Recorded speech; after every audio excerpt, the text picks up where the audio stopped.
আপনারা ভালো আছে? আসলে বলতে আসছি যে ইসলামে ধন সম্পদ জমা করা এটা হারাম।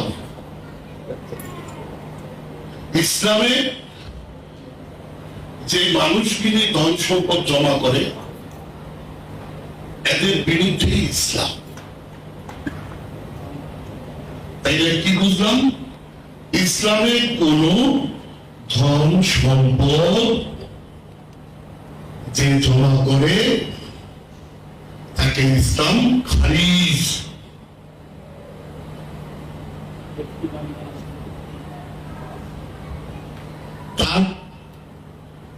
তারপর হইল কোরআনের আরেক জায়গায় বলতেছে যে যারা ব্যক্তি মালিকানা, ইসলাম কত বিষয়টা বুঝতে হবে বাবা।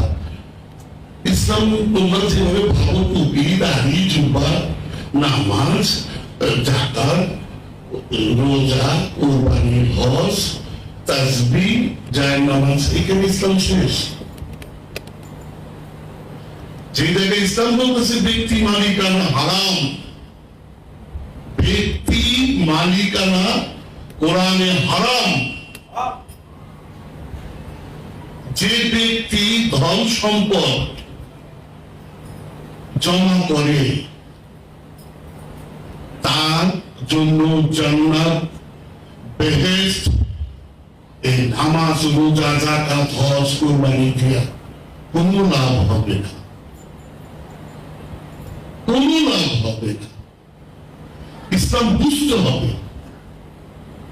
ইসলাম শিক্ষার সাথে যে জায়গায় কোরআন বলতেছে 274 কোন বান্দাকে ঠকাইতে পারবে না, কোন বান্দাটা মাইনা খাইতে পারবে না। কিন্তু আল্লাহ কোরআনেই বলছে আল্লাহর হক আর বান্দার হক। আল্লাহর হক, আল্লাহর হকটা কি? আল্লাহর হক হইল এই সালাত, এই যাকাত, এই সিয়াম, এই কুরবানি, এই হজ। এইটুকু আপনারা জানেন যে আল্লাহ বলছে আমার সৃষ্টি, আমার বান্দা যদি জীবনও কোনদিন ইবাদত আমার ডাকেও নাই, কোন ইবাদতও করে নাই, সে ক্ষমা চেয়ে আমি ক্ষমা করে দিই।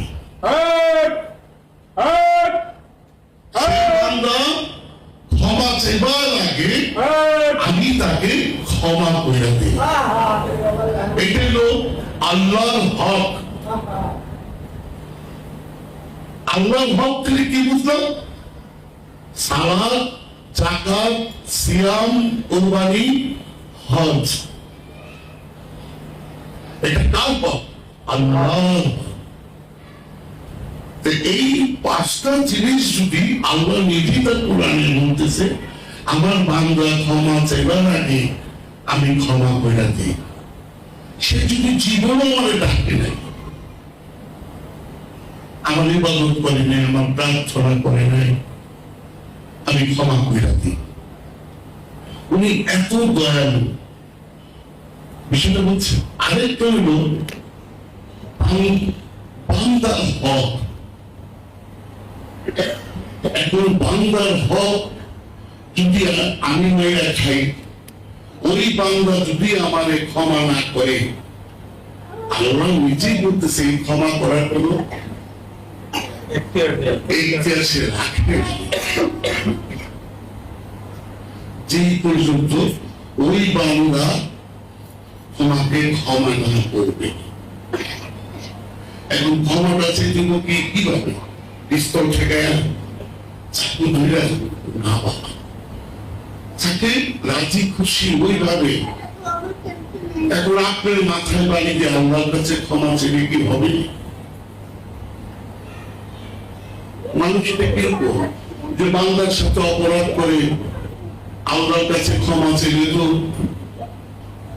এটা তো ইসলাম না, এটা ইসলাম না। ইসলাম বলতেছে তুমি যার কাছে অপরাধ করছো তুমি তার কাছে ক্ষমা চাও, সে যদি তোমাকে ক্ষমা করে তুমি ক্ষমা পাবা, আর যদি ক্ষমা না করে তো তোমার ক্ষমা নাই। ইসলামটা বুঝছে, ইসলাম এও বলতেছে যে তুমি কি দেখেছো যারা ইসলাম থেকে প্রথমই বাদ, ইসলাম থেকে বাদ কি আমি তাকে বলবো, আমরা নিজে বলছি তার কোরআনে যে দিনদেরকে উৎসাহ দেয় না ওরাই থাকে, যারা মিসকিনদেরকে খাবার দেয় এরাই থাকে। এখন মিসকিন এতিম আর মিসকিনটা বুঝতে হবে। এতিম হইল আরবি শব্দ, বাংলায় বলে নিরাশ্রিত।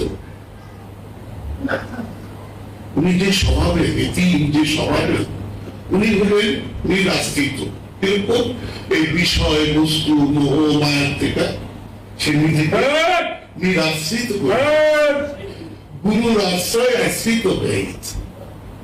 ওনাকে বলছে এতিম, আল্লাহ বলতেছে আমার এতিম, আমার বন্ধু। এই এতিম থেকে যে মুখ ফিরিয়ে নিবে, উৎসাহ দিবে না, সেই ইসলাম থেকে বাদ। এখন আমি যদি বাদ হয়ে যাই, এই নামাজ রোজা হওয়া যাকাত কোরবানি করে কোনো লাভ করবো, আমি তো সেটারই নেই। ইসলামটাকে বুঝতে হবে, না বুঝলে সমস্যা। কিন্তু দেখেন কি সুন্দর কথা আমি স্ট্রেট করে দিচ্ছি। আজকে কেন আমাদের মুর্শিদের খুতবায় যে বয়ান হয় তখন কেন আলোচনা হয় না? ওদের মন থাকবে গেলে এই যে বড় বড় দেখি, হ্যাঁ, ডক্টর দায়ী, মৌলানা, স্কলারশিপ, আলেমরা, কেউ কিন্তু বলে না যে দেখেন ধন সম্পদ জমা করেন না। ইসলামে কিন্তু ধন সম্পদ জমা করা হারাম, হারাম, হারাম, হারাম। ইসলামে কোন ব্যক্তি মালিকানা নাই, কোন প্রপার্টির মালিক নাই।